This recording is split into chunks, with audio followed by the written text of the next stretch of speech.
Hi everyone, thank you for joining us once again on Lit Radio's summer series, Insight Knowledge, where we're aiming to give you useful tips and insights as you're coming back from your summer holiday. I'm your host, Thea, and today I'm once again speaking with the author of Whether or Not, Jim Dale. So we are back with Jim today to speak about the weather and how it is affecting businesses and business leaders and employees. So in the first two episodes, we spoke about the extreme heat wave that we had in the UK in July. And then in the second episode, Jim gave you some useful tips on how to keep yourself and your employees safe in such extremes.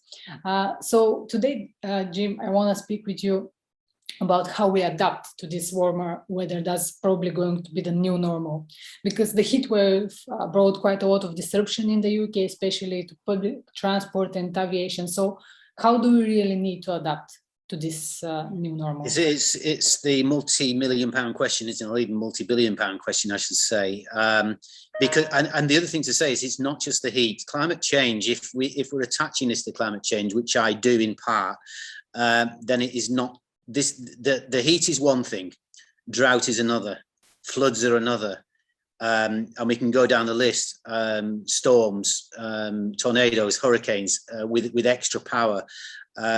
There's so many insect infestation, for example, new insects and rodents and different things arriving that perhaps weren't there, in our lifetime. So all of this has to be put into the mix. And we've got to start to think about the remedies. And I'll say this openly to you. First and foremost, safety. We've talked in the last episode about, extremes of heat and how we might help ourselves with that. And that was actually handled very well in the media out there. A lot of advice came out, last of all, by the government, which is not abnormal, to say the least, but meteorologists got there first and then the health people, so it was all good. And this is the sort of train of thoughts and train of information that's got to happen in all of these cases. So whatever we're looking at and however it's affecting us, safety is number one. And in the longer term, even survival of the species. And when I say species, I don't just mean the human race, I mean, and we're already there with various animal life, insect life, having problems with the climate change and how it's affecting. And that will only accelerate from now on in. But for us humans, it's not going to happen tomorrow necessarily, or next year, or maybe even a decade. But children being born today are likely to see huge differences going forward, and they will need to adapt. They will need to think forward. They will need to have precautions. They will need to be informed. And of course, they're going to get their information from schools, from universities, from people like myself and podcasts like this. This is where we start to think about, okay, what if I get caught in a wildfire? We see wildfires all over the place on TV, in various parts of the world, and they look frightening, very frightening. And if you've been in them and around them, you'll know what I'm talking about. They can be spectacular in one way, but very, very dangerous in another. So what do you do? What do you do in these cases?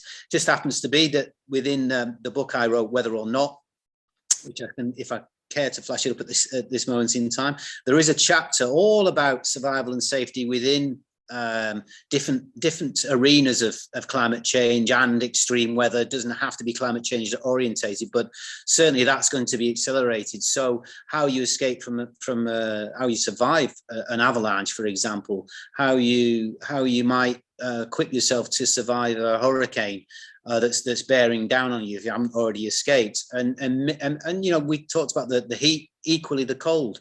What word I'd like to use is unpredictability. That's where we're going.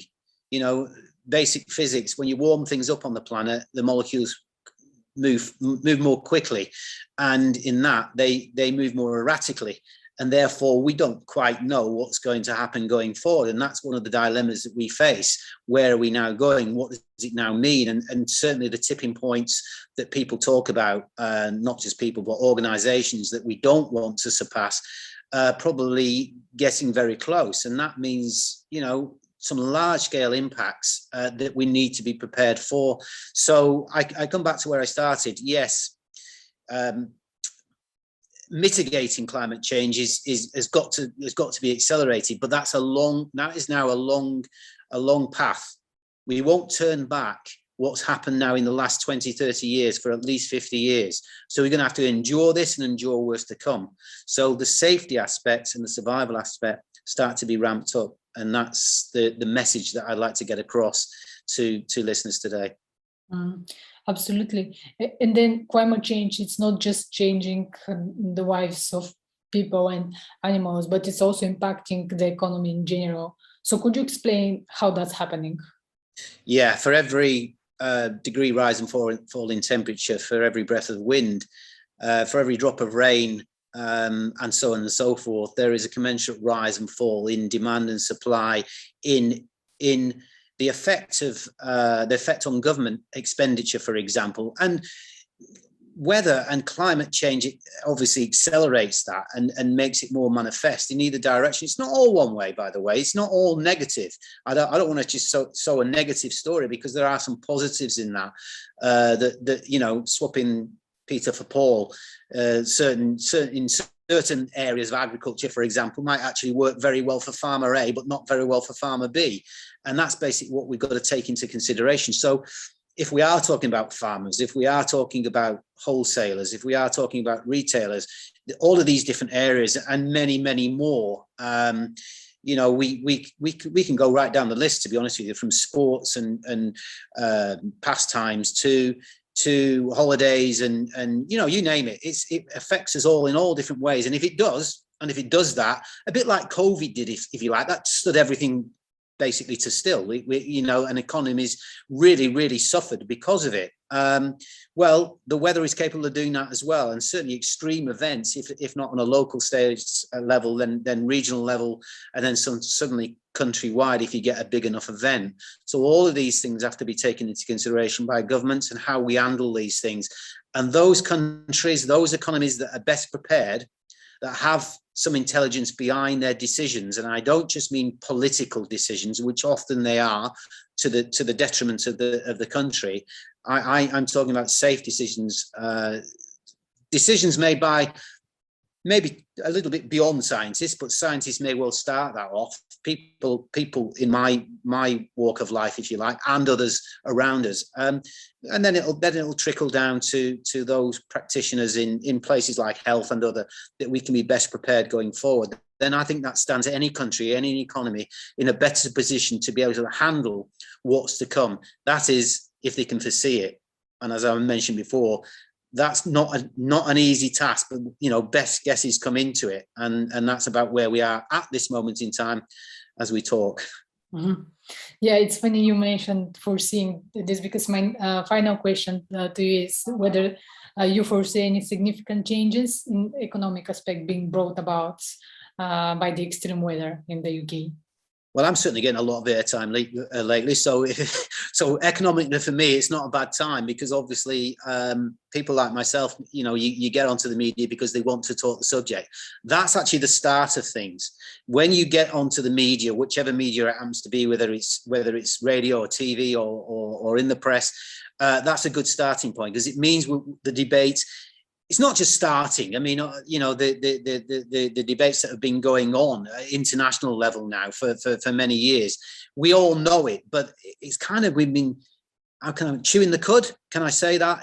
Chewing the cud about climate change, and should we do this? Should we do that? And this country pulls out and this country pulls in. It's a bit like a debating chamber that hasn't gone very far. Some countries are very, very good at what they do, and they're accelerated what they should be doing and how they should be doing it far more than others.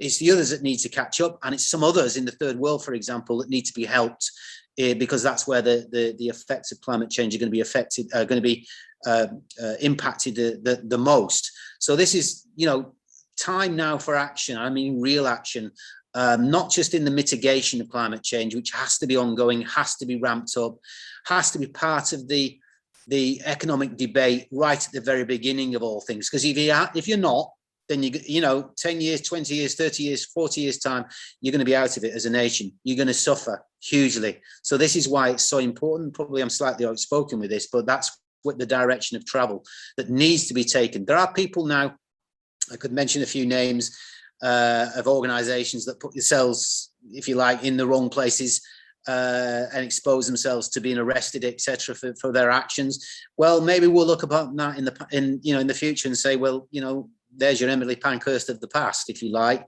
that she stood up for something that actually changed the world, that changed a certain country in the past in terms of what she did. Well, it's the same now with Extinction Rebellion and others who do what they do.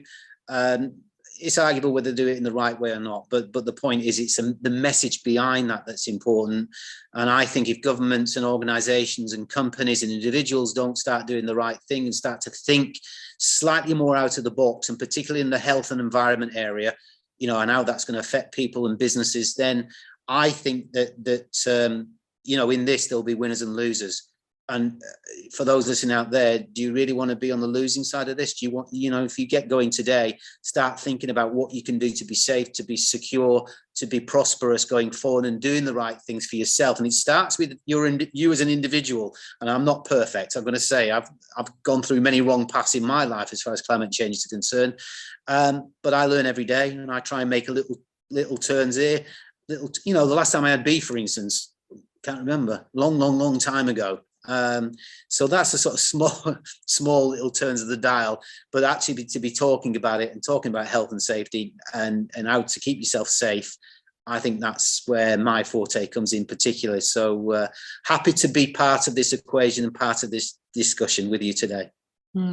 Yeah, I absolutely agree that it's about all of us doing something small towards that change that we all want, for sure. And that's a very interesting topic for sure. So yeah, people can read even more about it in your book, whether or not. But thank you for taking the time to speak with me in the last 3 episodes. It was really great to have that conversation with you, and enjoy your time. Thank you. Thank you.